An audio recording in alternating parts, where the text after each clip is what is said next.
Yo! Buknoy versus Sasa? Issue na naman? Nakaraan? Hinalungkat? Friend ko, iniwan nako. So, let's get started. Sinimulan ni Sasa ang issue na to.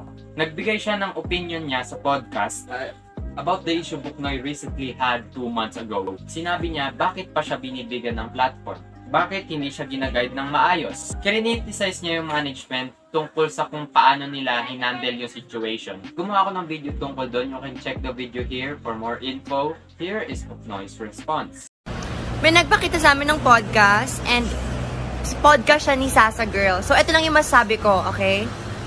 Before that, gusto ko lang sabihin sa inyo, i-clarify na hindi ako nagagalit, kundi galit na galit. Amogus. Huwag niyo na lang gawing issue to.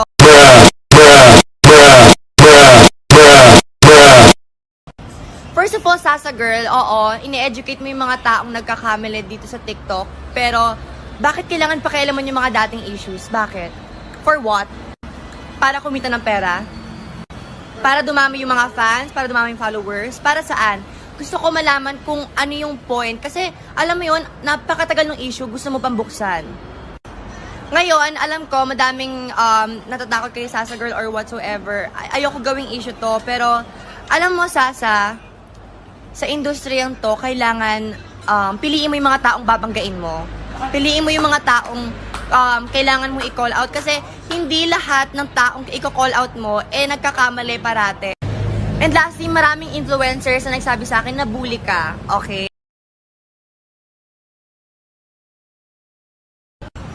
Napakaluma na ng issue, binubuksan mo pa. What's your problem? Gusto ko malaman yan. I need the fastest answer from you, okay? Love you and God bless. Stay safe. Opinion sa internet ay sobrang common. And the way they handle the situation or the issue is bad. People most likely sided with Sasa because criticize niya si Buknoy which had an issue of being problematic in the internet. Dapat hindi na lang hinalungkat ang nakaraan. No matter kung gaano kabalid ang opinion mo, if it's in the past, kung nasa likod mo na, hayaan mo na.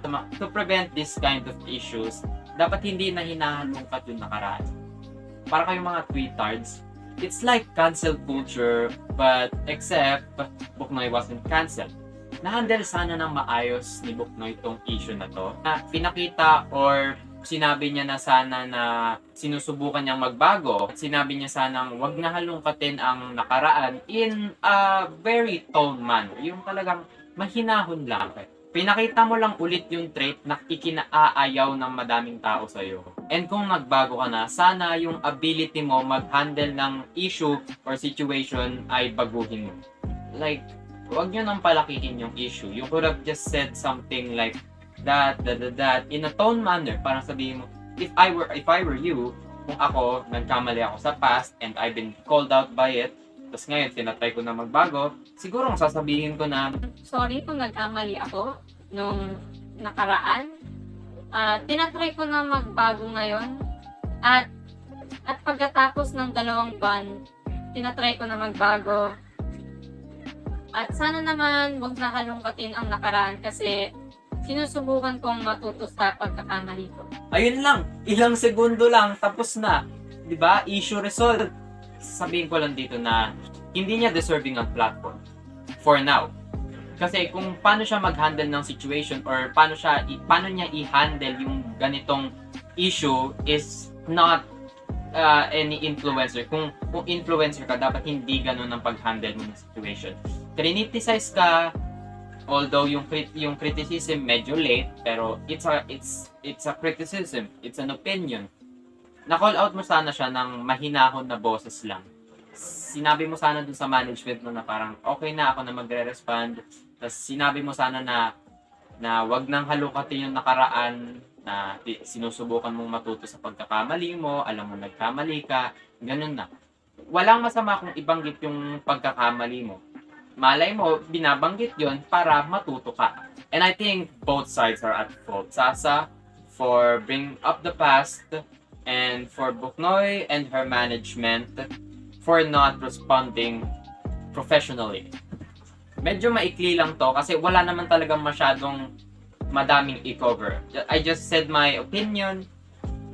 Pinaliwanag ko lang yung situation ng konti, and I just expressed my opinions, and that's it. That's why this is just a short video.